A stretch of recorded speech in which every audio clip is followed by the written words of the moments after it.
ખાતામાં આવ્યા કાચા કાચા નડિયા બતાવે અને મોટા મોટા પાકા બંગલા બનાવે।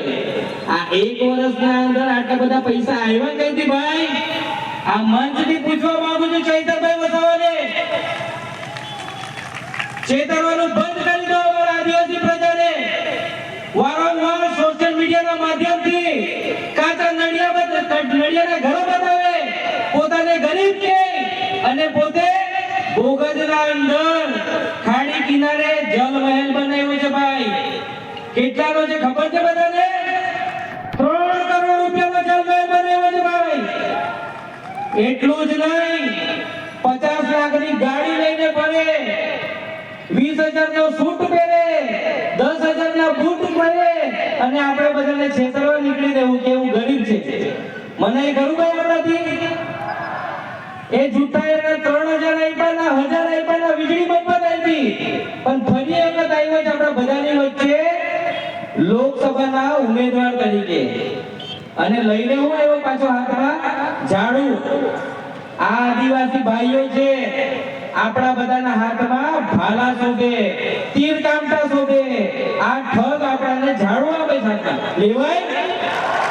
હું તમને પૂછું છું, લેવાય? તો ઝાડુની જે જગ્યાએ તેને પાછો મોકલી આપવો પડે કે મોકલી આપવો પડે? ઘરમાં ફૂલ શોભે કે પછી હાવડો શોભે? તો આપણે બધાએ આ વખત 2024 માં મનસુખ દાદાને જંગી બહુમતીથી આપણે વિધાનસભામાં મતો આપીને આ ઠગને પાછો એની જગ્યા બતાવી દેવાની છે। આપણે બધા જ જાણીએ છીએ તેમ આ વિસ્તારના અંદરથી છેતરીને લોકો પાસેથી ખોબે ખોબા મતો મેળવ્યા। હું તમને બધાને પૂછવા માંગુ છું, તમારા ગામના અંદર ચૈતરભાઈ ધારાસભ્ય બન્યા પછી કોઈ રસ્તાનું ખાતમુહૂર્ત કર્યું ભાઈ? કર્યું ભાઈ? કોઈને હેન્ડપંપ આપ્યો? કોઈને બોરનો મોટર આપ્યો? કોઈને ખેતીમાં કોઈ સુવિધા કરી આપી? તો આને મત અપાય? તો આપણે કોને જીતાડવાના છે ભાઈ?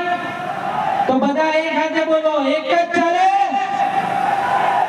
એક જ ચાલે। આટલી વાત કરી હું મારી વાણીને વિરામ આપું છું। ભારત માતા કી જય, વંદે માતરમ।